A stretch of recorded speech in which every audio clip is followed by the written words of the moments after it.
हा कार्यक्रम जॉयसमय सेवाकरांच्या मित्रांनी आणि भागीदारांनी शक्य केला आहे. कारण होऊनही तुम्ही दयनीय होऊ शकता. तुम्ही दयनीय पापी व्यक्ती होऊ शकता किंवा दयनीय संत होऊ शकता. आणि हे सहसा ज्ञानाच्या अभावामुळे होतं. मी आहे जॉयस मायर आणि मला पूर्णतः खात्री आहे की देव तुमच्या वेदना दूर करील. काही आठवड्यांपूर्वी देव माझ्याशी बोलला जेव्हा त्याला कळलं की आता हिची मनस्थिती बिघडणार आहे. तुम्ही मनस्थिती बिघडण्याच्या उंबरठ्यावर आहात हे तुमच्या लक्षात येतं का सांगा? आणि बघा, जेव्हा तुमच्या ते लक्षात येतं ना, तेव्हाच त्यावर काहीतरी उपाय करायला हवा. तो मूड आणखी खराब होईपर्यंत वाट बघू नका. तर त्यापूर्वीच ते करा. 1 पेत्र अध्याय 5 वचन 8 आणि 9. सावध असा, जागे राहा.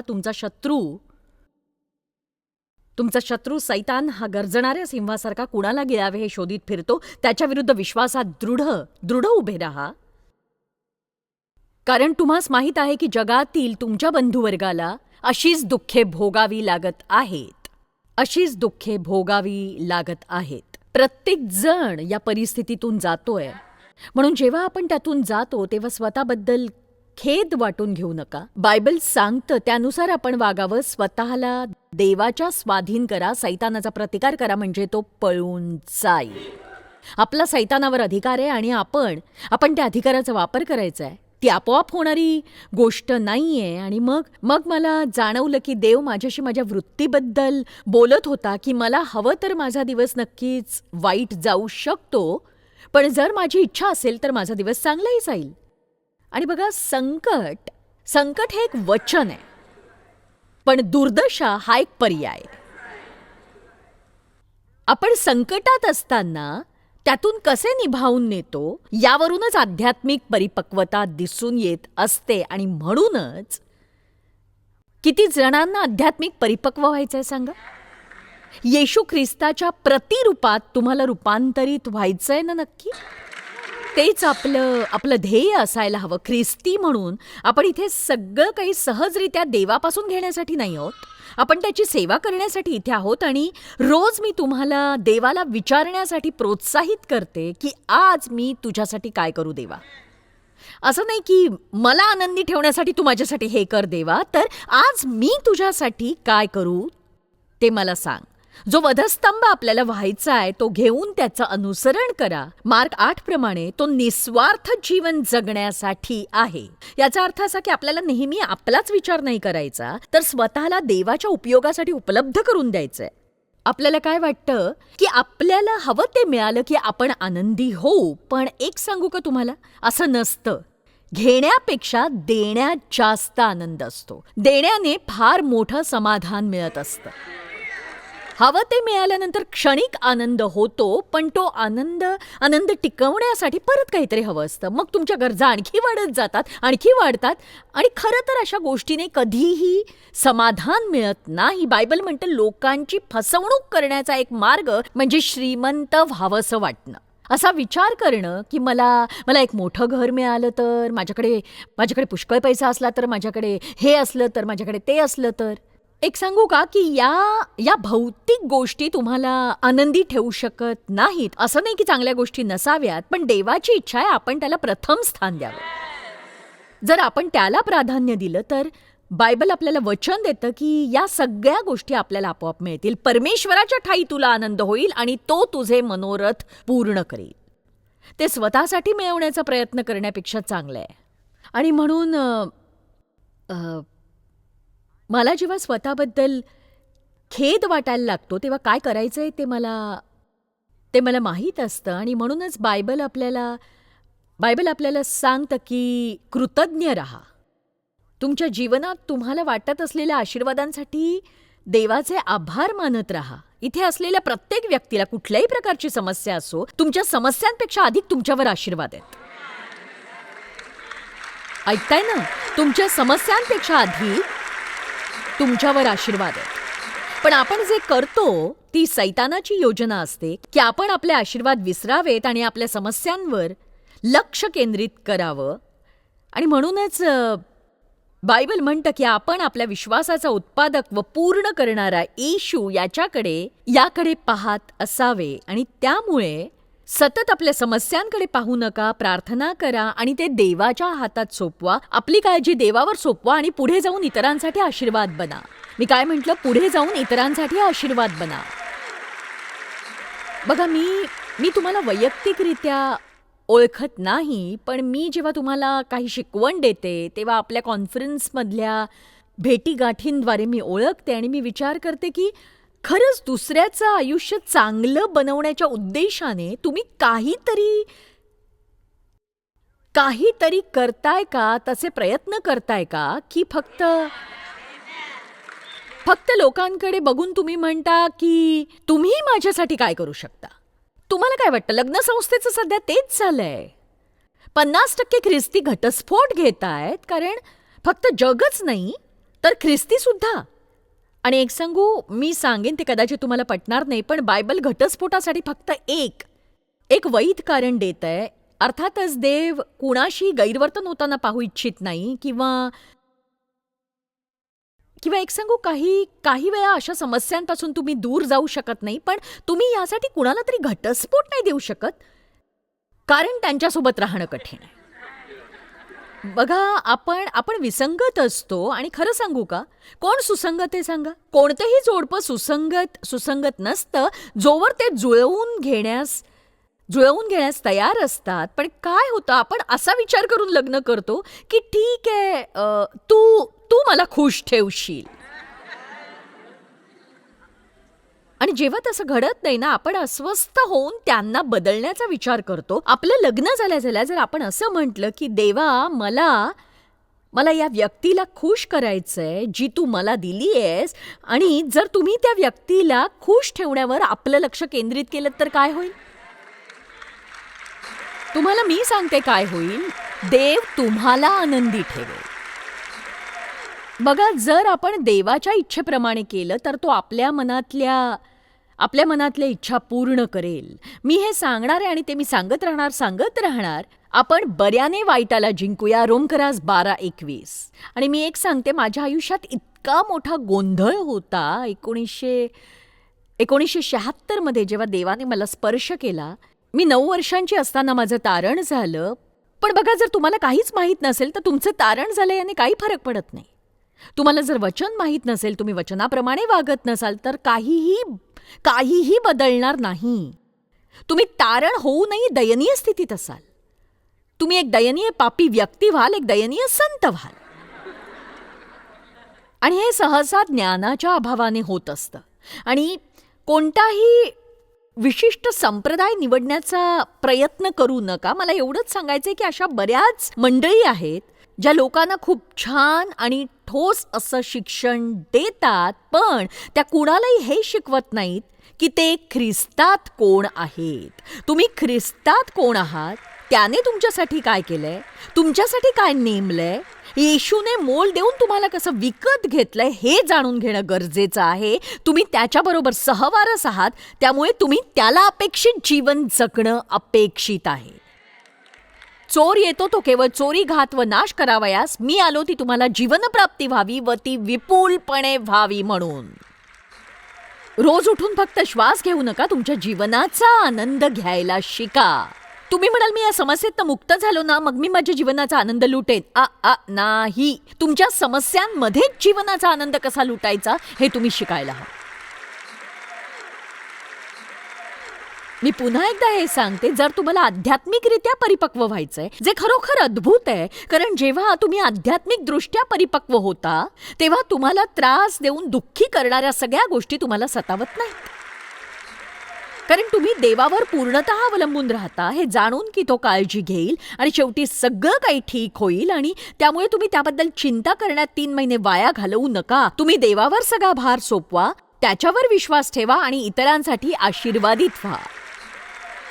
इतरांसाठी आशीर्वादित होण्यासाठी व्यस्त रहा. पण मला नाही तसं वाटत. मला माझ्याच समस्या इतक्या भेडसावत आहेत. मला एका माणसाबद्दल आठवतंय ज्याच्या मुलाला कर्करोग झाला होता. तो देवाचा सेवक होता. अर्थातच तो मुलगा बरा व्हावा म्हणून प्रार्थना करत होता. आणि शेवटी तो मुलगा मरण पावला आणि तो देवावर रागावून म्हणाला की माझा मुलगा मेला तेव्हा तू कुठे होतास? आणि देव त्याला शांतपणे म्हणाला, त्याच ठिकाणी होतो जिथे माझा मुलगा मेला.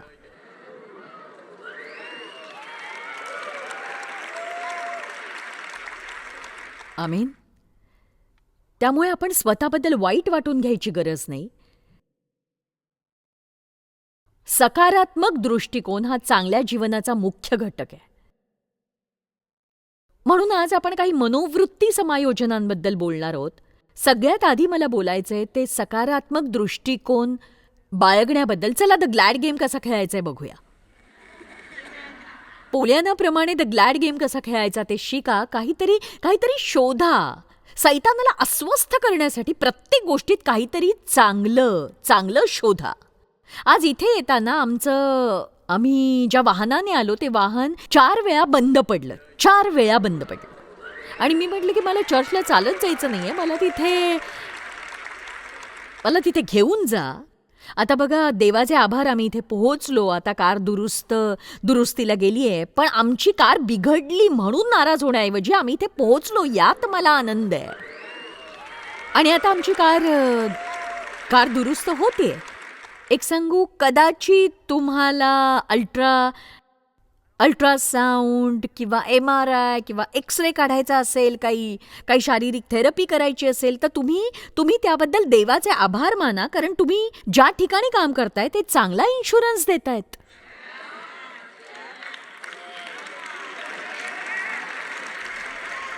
कदाचित सगळ्यांनाच त्या सुविधा मिळत नसतील, पण एक सांगू, आमचं सेवा कार्य आमच्या कर्मचाऱ्यांना पूर्ण विमा लाभ देतं. बघा, मी कुणासाठी तरी काम करत असताना जशी माझी अपेक्षा असते तशीच वागणूक मी माझ्या कर्मचाऱ्यांना देते. आणि म्हणूनच आमच्याकडे 20, 25, 30 वर्षांपासून लोक काम करतायत.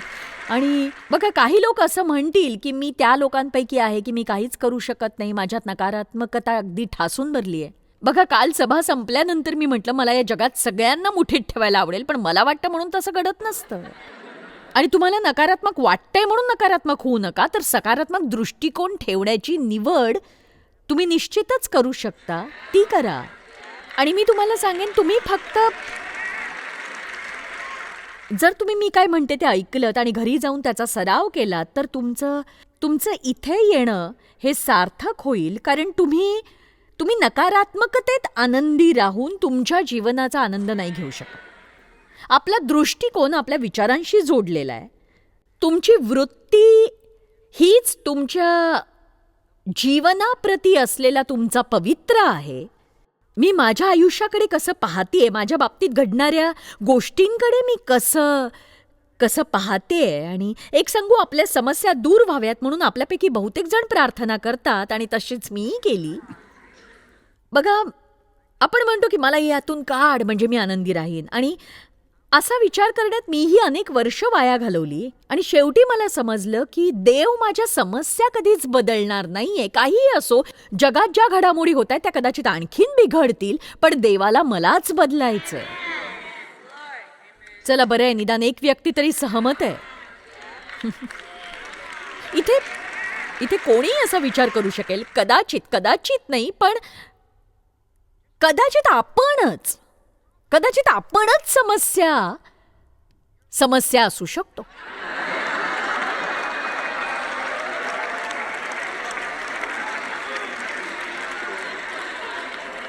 माझं तुमच्यावर प्रेम आहे.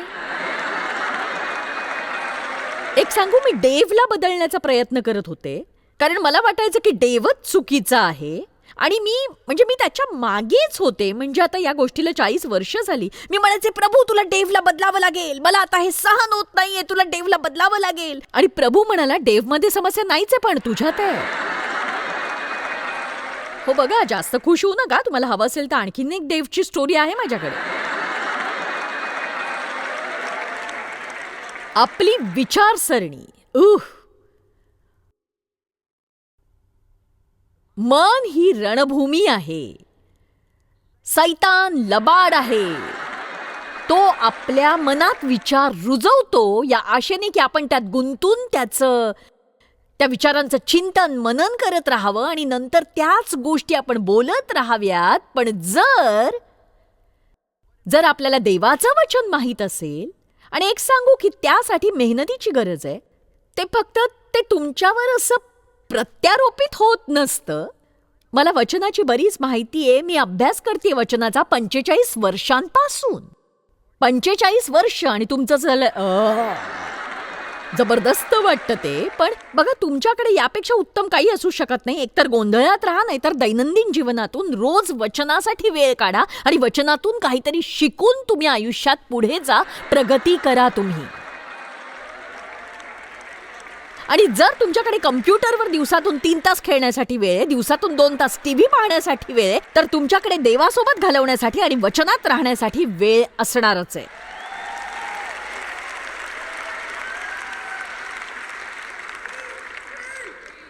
देवासोबत वेळ घालवण्यापेक्षा अधिक मौल्यवान काहीही नाही. आणि तुम्ही नुसतं रडत बसलात तरी मला पर्वा नाही, पण फक्त देवासोबत वेळ घालवा. तुम्ही इतके जास्त व्यस्त नसता कधीच की तुम्ही देवासाठी वेळ काढू शकत नाही. जेव्हा तुम्ही खरंच देवासाठी वेळ काढता ना, तेव्हा त्याला कळू द्या की तुम्ही त्याच्याशिवाय काहीही करू शकत नाही, हे तुम्हाला माहिती आहे. आणि बघा बघा सैतान लबाडच आहे, पण जर आपण त्याच्या लबाडीवर विश्वास ठेवला तर आपली फसवणूक होते. आणि हे आश्चर्यकारक आहे, कित्येक लोक त्यांचं अख्खं आयुष्य त्या सैतानाच्या लबाडीवर विश्वास ठेवण्यात घालवतात. आताही तुम्ही लबाडीवर विश्वास ठेवता? किंवा बघा, असं आहे की मीही किती जणांवर अद्यापही विश्वास ठेवते आणि मला काही अंधाऱ्या ठिकाणी प्रकाश टाकावा लागेल. आणि बायबल म्हणतं इफिस्करास 4 मध्ये ते असे की तुमच्या पूर्वीच्या आचरणासंबंधी जो जुना मनुष्य त्याचा तुम्ही त्याग करावा आणि तुम्ही आपल्या मनोवृत्तीत नवे केले जावे. म्हणजे असं नाही की एकदाच ते केलं आणि मग झालं, असं नाही. तर तुम्हाला तुमच्या आयुष्यभर चुकीच्या विचारांबद्दल सैतानाच्या विरोधात उभं राहावं लागणारच आहे. आमेन. रोमकरास 12:2 या युगाबरोबर समरूप होऊ नका. तुम्ही जगात आहात, पण जगाचे नाही आहात. तुम्ही त्यासारखे नाही आहात. त्यांच्यामधून निघा आणि वेगळे व्हा, असे प्रभू म्हणतो. आता याचा अर्थ असा नाही आपण इतर सगळ्यांपेक्षा चांगले आहोत किंवा अविश्वासणाऱ्यांशी आपला काही संबंध नाही, पण आपण जगाच्या चालीरीतीप्रमाणे चालू शकत नाही. आमेन. मी तुम्हाला एक उदाहरण देते आणि जेव्हा मी हे सांगते मी नेहमी कुणाला तरी अस्वस्थ करते, पण एक सांगू, आज लोकांना असं वाटतं की लग्नाआधी एकत्र राहणं हे खूप सामान्य आहे. हे असं आहे की ठीक आहे, चला हे करून सगळं काही व्यवस्थित होतंय का पाहू. पण एक सांगू, ती कुठल्या प्रकारची वचनबद्धता आहे सांगा? ते वचनाविरुद्ध आहे.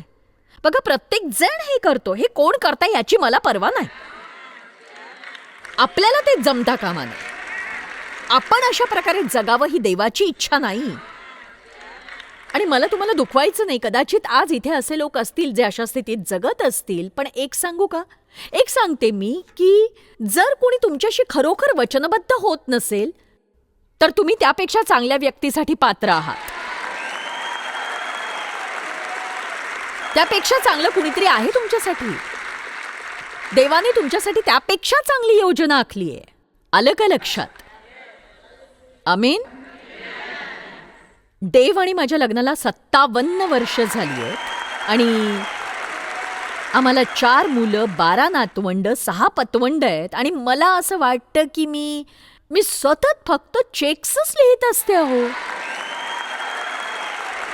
वाढदिवस, ख्रिसमस, आणि ख्रिसमसच्या वेळेला तर माझ्या पोटात गोळाच येतो. पण मी कृतज्ञ आहे की देवाने मला खरोखर आनंदी जीवन जगण्यासाठी अशा पद्धतीनं विचार करायला शिकवलंय.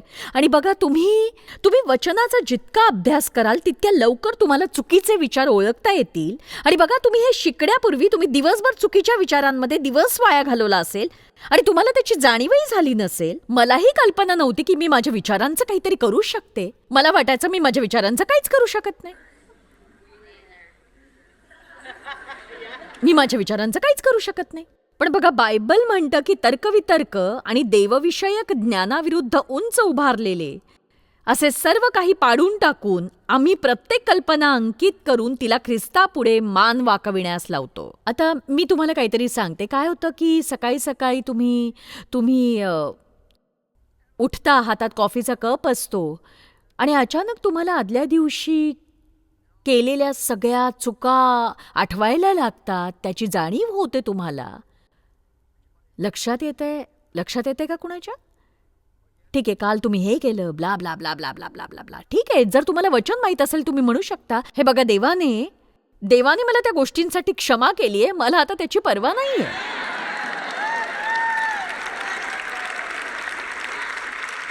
प्रभू, कालच्या चुकांबद्दल मला क्षमा केलीस म्हणून धन्यवाद. आणि आज एक नवीन दिवस आहे. तुझी दया प्रतिदिन नवीन असते आणि मी मागचं सगळं विसरून पुढच्या उद्देशाकडे वाटचाल करते. आता ज्या क्षणी तुम्ही तुमचं तोंड उघडून देववचन म्हणायला लागता ना, तेव्हा तुमचं मन शांत होतं, कारण एकाच वेळी तुम्ही वाईट विचार करून चांगलं बोलू शकत नाही. चला, आता एकाच वेळी तुम्ही वाईट विचार करत चांगल्या गोष्टी नाही बोलू शकत. आणि तुम्हाला सैतानाला उत्तर द्यायला शिकावंच लागेल. तो तुमच्याशी भरपूर बोलतो, तुम्ही त्याला उत्तरं द्यायची. सैतान तुम्हाला वाटेल तसं खोटं नाटं सांगेल. तुम्ही त्याला म्हणा, तू तुझ्याशीच का नाही बोलत, मला तुझं ऐकण्यात काही इंटरेस्ट नाही, अजिबात नाहीये. आमेन. आपल्या हातून साधं काहीतरी खाली पडलं तरी आपण म्हणतो, किती मूर्ख आहे मी, किती मूर्ख आहे मी. मी ना तुम्हाला आता काहीतरी खूप महत्वाचं असं सांगणार आहे. स्वतःच्या तोंडून स्वतःबद्दल कधीही वाईट बोलू नका, कधीच नाही. मला ते पुन्हा सांगायचंय. बघा, तुम्ही अद्भुत आहात. तुम्ही एक उत्कृष्ट मास्टरपीस आहात. आपल्या शरीराला एका दिवसासाठी योग्य पद्धतीनं कार्य करण्यासाठी जे काही लागतं ते आश्चर्यकारक आहे. म्हणजे जेव्हा दावीद म्हणाला स्तोत्रसंहिता 139 मध्ये, भयप्रद व अद्भुत रीतीने माझी घडण झालीये, आणि खरंच ती झालीये. तुमच्याकडे खूप मोठ्या क्षमता आहेत.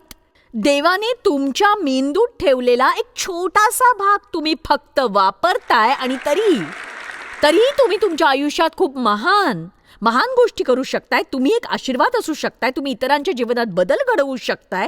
तुम्ही आदल्या दिवशी केलेल्या चुकांचा विचार करून सैतानाला तुमच्या आयुष्यातील प्रत्येक दिवस उद्ध्वस्त करू देऊ नका, मुळीच नको.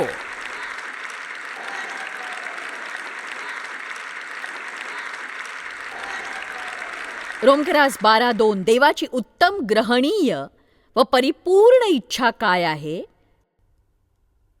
हे तुम्ही समजून घ्यावे, आणि म्हणून या युगाबरोबर समरूप होऊ नका, तर आपल्या मनाच्या नवीकरणाने स्वतःचे रूपांतर होऊ द्या. आमेन. तुम्ही देवाची उत्तम, ग्रहणीय व परिपूर्ण इच्छा काय आहे हे समजून घ्या.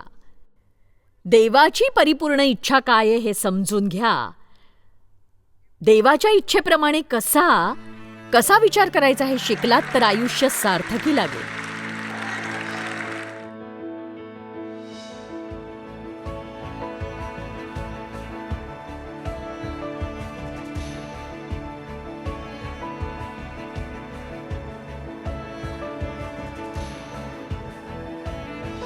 हा कार्यक्रम जॉयस मेयर सेवाकरांच्या मित्रांनी आणि भागीदारांनी शक्य केला आहे.